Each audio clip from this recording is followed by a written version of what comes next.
Talk about a bit about the other bills that you're currently working on. This legislative session, I filed about 40 bills, and there's a wide range of legislation from public safety, transportation, education, veterans issues, but there was one bill I recently testified before the Joint Committee on Transportation that had to do with raising monies to make cities and towns more handicap accessible.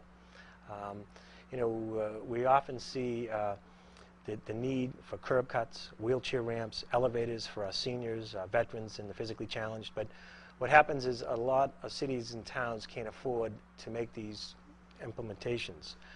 What this bill would do is raise the handicap parking fine from $100 to $150. That additional $50 would go in a separate account back to the city or town where the violation occurred.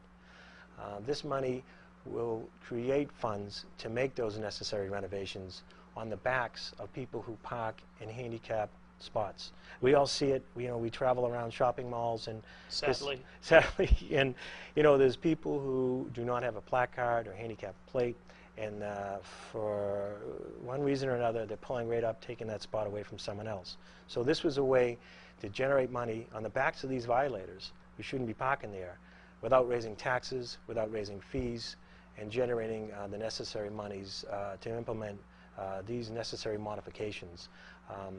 When the ADA law came into play, the American Disabilities Act, cities and towns throughout the Commonwealth came up with plans, but they just didn't have the financial resources to implement them. This is a way to fund it on the back of violators. So it's something we're working now with the House and Senate members, and hopefully we'll have the support to make it become law. Any other bills? There's a lot of bills right now that... Couldn't get into all 40, I realize. Well, it's a lot of the bills, and we have a great delegation. Yesterday with the downtown bill, that was probably one of the bigger bills, and we're very fortunate to have Ron Mariano in his new role as majority leader. He worked awful hard on that bill to expedite it through the House and the Senate, and with the governor signing. With the help of Taki Chan and Senator Keenan. It's great to have a good delegation up there, and we do have a good delegation teaming up on a lot of these bills. And even in former Senator Morrissey and former Representative Tobin with some of the past capital improvements, they worked very hard on those issues. So we've been lucky. You had mentioned handicapped accessibility. I'm looking now to a program that helps the physically challenged often at times, and that's the Helping Hand program, celebrating 20 years. This is quite an anniversary. Talk a little bit about the program for those at home that aren't too familiar, and Sure. Probably, if you could, just give a little history of the program, too. 20 years is a milestone. It's a long time. It's hard to believe it's 20 years. With the high costs of healthcare throughout the country and the state, you often hear of seniors who are living on a fixed income that may need a wheelchair or a hospital bed or durable medical equipment that don't have the proper insurance, and they have nowhere to turn. How the program works is we ask people who may have some of these items they no longer need, and they may be in their attic or basement, to donate them to the Helping Hand program. And the common items we get, Mark, are wheelchairs, walkers, crutches, canes, commodes, hospital beds. The outlet we provide is the storage where we can keep them at my business, and we give them to anyone who has a need free of charge. So it's really people helping people. It's found a niche in the city of Quincy, but we do an awful lot of work with the visiting nurses. So if anyone can benefit from any of these items, please give me a call, or if you'd like to donate any of these items, we'll be happy to arrange a pickup. It's been a great, and fortunately from the generosity of the people who've been donating the equipment that helps our inventory.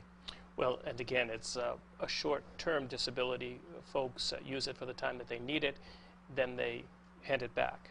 That's correct. And we also, right now we do get other items too. Right now we have 2 hospital beds, an electric scooter, and a stair lift that we're trying to find a home for. So if any of your viewers might be interested in that, please give us a call.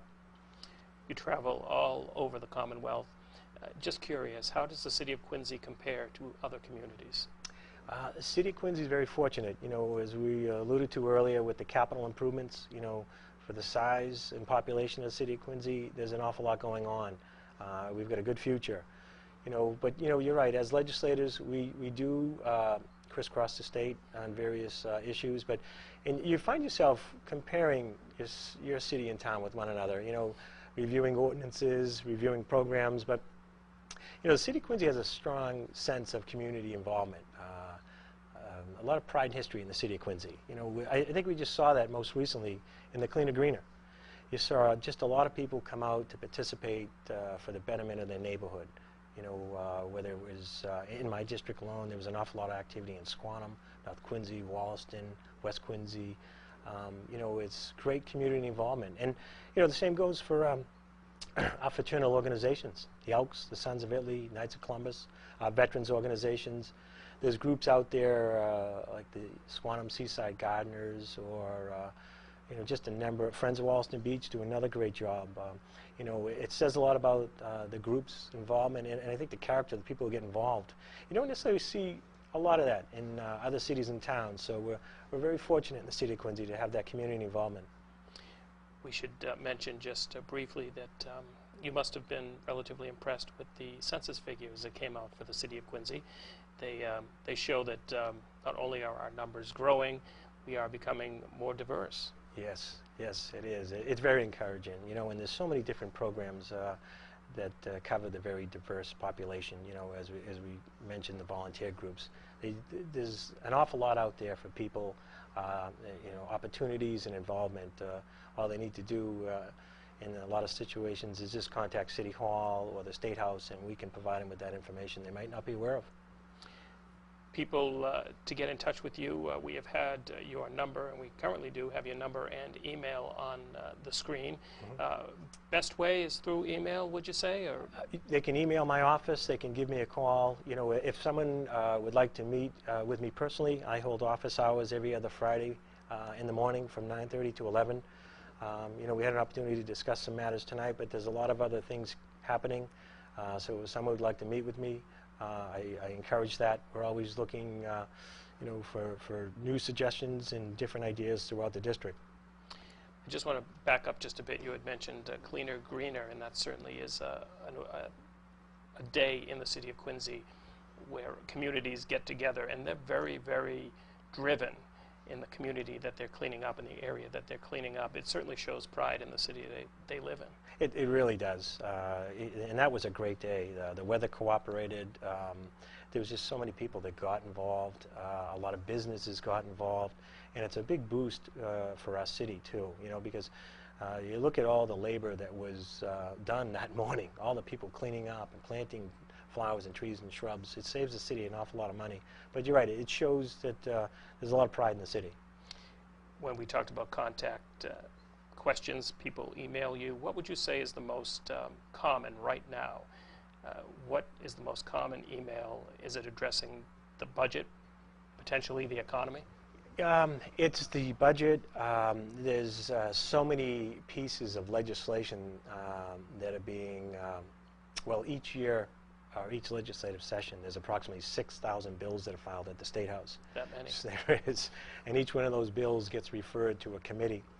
And when those bills come up before a public hearing, we usually get inundated with emails, regular mail, phone calls from constituents weighing in on one side or the other of the issue. So, and it's very effective. It's nice to know what's on our constituents' minds. So we, obviously encourage people to get us. Email's been probably the most popular lately, just so it's just so quick and easy. Unfortunately, I wasn't able to attend the meeting of the Quincy City Council the night that the state delegation addressed them. So you had you had briefly talked about that. What were the questions from the council varied, or did they have a common theme? What basically came to your attention through them? Well, the councils are doing a good job, along with Mayor Koch. In other cities and towns are struggling throughout the state. We've been very active trying to get as much local aid as possible. We've done pretty well with funding for education. There's other areas of the budget where we need to look for improvement. But, you know, one of the good things about it, and the delegation has a good relationship with the city, is you have to work very closely. And that was the intent, to go out, have an opportunity to speak with the councilors so they can plan properly. They're in the middle of their budget deliberations right now, so to give them kind of a forecast of what the budget numbers are a big help as they set the various tax rates and what have you. And you had mentioned, of course, the Central Middle School and the reimbursement now at 80%. Yes. Fortunately, I believe it started either in the low 70s or possibly even below that. So Quincy has done pretty well getting, I know it doesn't match the 90% that was spoken of years back, but 80% is certainly better than 60%. It is. 80% is great. You know, it's good planning. They've been working, the city officials have been working very closely with Treasurer Grossman's office, with Kathleen Craven, making sure that the I's are dotted and the T's are crossed with all the proper documentation, and making sure all the criteria matches up with what they're looking for. Well, we have just about come to the end of our program. Again, it's not very difficult to fill a half hour's worth of space. Certainly, there's a lot that affects the city of Quincy coming from the state level. But as we close, any closing remarks, any thoughts? Certainly, we would like to have you back sooner than we did this time round. I think the last time you were back in here for a similar show was probably 3 years, 4 years ago. So certainly I'll work on getting you in here on a more regular basis. That'd be great. You know, it's nice to be able to talk to you and the viewers at home. You know, I appreciate the opportunity to come here today. You know, there's a lot happening in the city of Quincy. You know, there's a lot of planning being done in the infrastructure in our schools. You know, as legislators, we have to make sure that we're getting the proper state services, that we're working closely on budgetary matters with the city council. So this is something we'll be working very closely with over the next several months. I'd be happy to come back and provide you with another update. I appreciate that. Thanks. And for all of us here at Quincy Access Television, we appreciate you tuning in. Please continue to watch Quincy Access Television for more locally produced programming. See you next time.